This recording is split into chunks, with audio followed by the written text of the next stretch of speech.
Hi folks, welcome back to Michelle Reads a Lot of Fantasy. And this year I had decided that I was going to once again try to read something from Joe Abercrombie, and I decided to try to reread The Blade itself.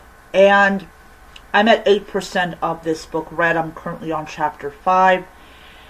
And what I am actually going to do in this video is, or I'm going to attempt to do, I don't know if I'm going to actually succeed in doing it, but I'm going to try to do it, is every time that I finish either 4 or 5 chapters of this book, I'm going to do a video basically telling you my impressions of this book. That way you get a much better review of the book and everything. So The Blade itself by Joe Abercrombie is the first book in the First Law trilogy, and I have the audiobook of all 3 on my Nook, but I decided to go ahead and just read the book, and at some point down the road I'll listen to the audiobook again. I only got as far as Nine Fingers getting to the village with the dead weight before I stopped listening to it. Not that the book was not any good. I was tired of listening to the audiobook.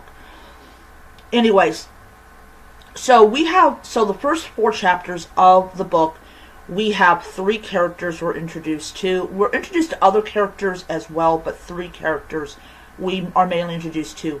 Logan Nine Fingers, the Inquisitor, I cannot pronounce, Goltha, if that's how you pronounce his name, and the captain, Jazel, I believe that's how you pronounce his name. If I get any of these names wrong, please forgive me. So Logan Nine Fingers is the main character in the book, and he is in the military, and he is fighting these flatheads, which is what these creatures are called, or they have another name, can't quite pronounce the name. And so he manages to survive, but now he's like going up into the mountains and everything. Then you have the Inquisitor, who is a colonel in the military. Well, he was a colonel in the military, now he's in the Inquisition. And here's the thing, they are so obsessed with rooting out corruption and treason that they allow themselves to get used by everybody. This Inquisitor, Goltha, once again, hope I'm pronouncing the name right. I actually wrote a little note in my journal about how this man is the most used. Like, literally, so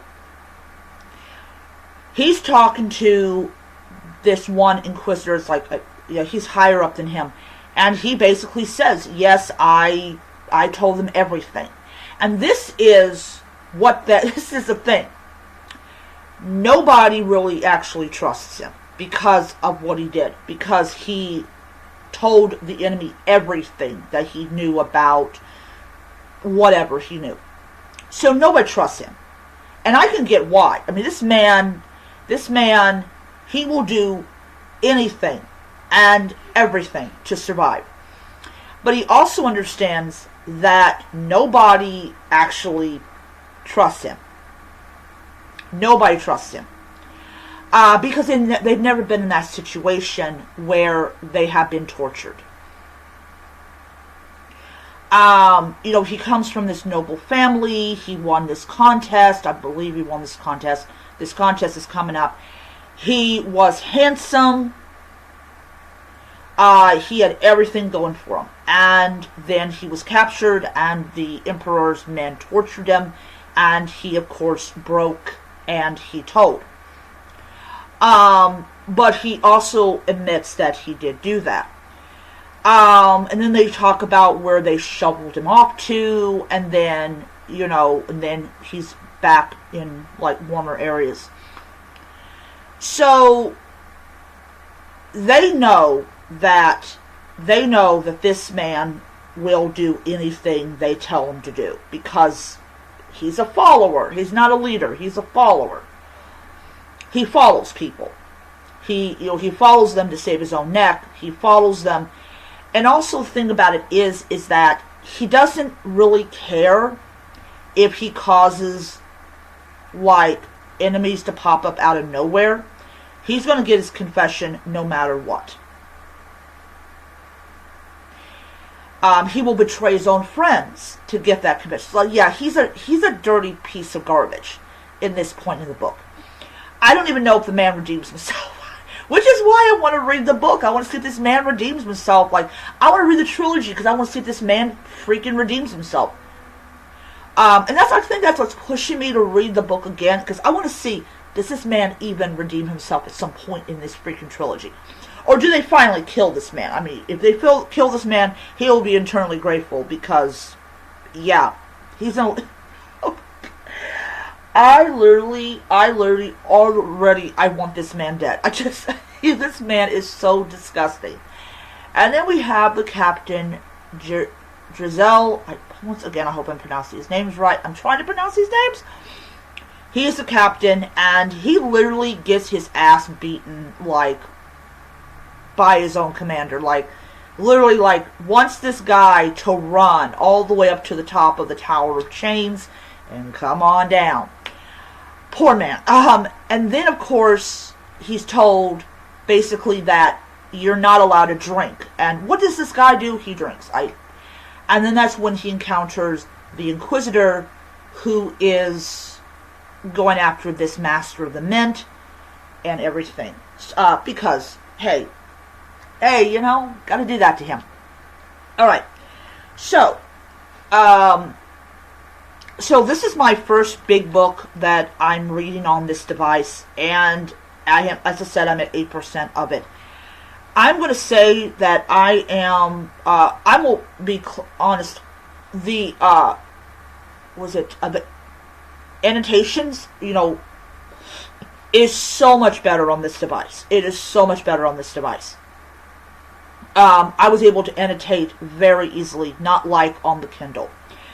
But I put little things on it, like, I put on the captain having to do clean living. I wrote down, yeah, right, that's ever going to happen. Yeah, he's not doing it. So, yeah, and we also learn a little bit about him, that he is not exactly from a rich family, because he is basically... When he loses all his money, and he knows that, what I get a feeling of, that he knows his parents will not send him any more money until their appointed time. Reading the first 4 chapters of this book, I really figured out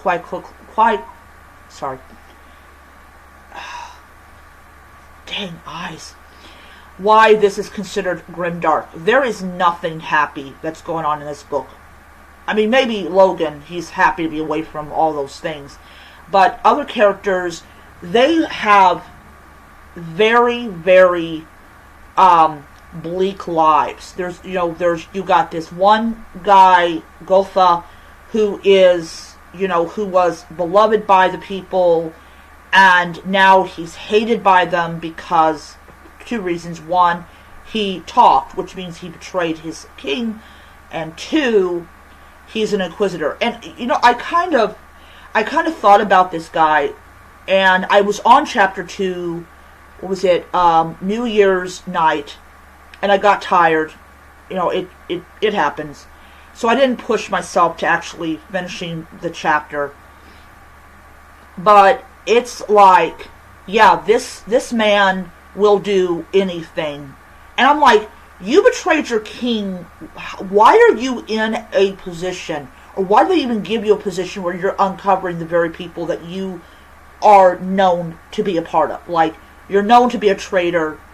And I will say this, anytime, and yes, I have never been in a situation where I've been tortured for information, but in my mind's eye, you're in the military, you knew what you were signing up for when you joined, and you betrayed your king, your people, You spilled secrets that you were not supposed to spill.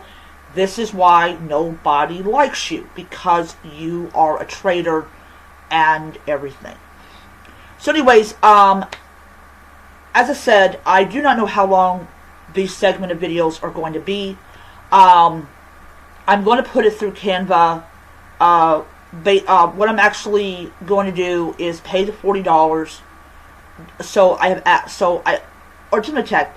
I'm going to try it without paying the $40, and if I am able to succeed in doing that, then I won't have to worry. So every 4 or 5 chapters that I read, I will do a impression video, and then I will put them all together, and that will be the entirety of the video. Alright, so I'm going to pause and then turn this off, and yeah.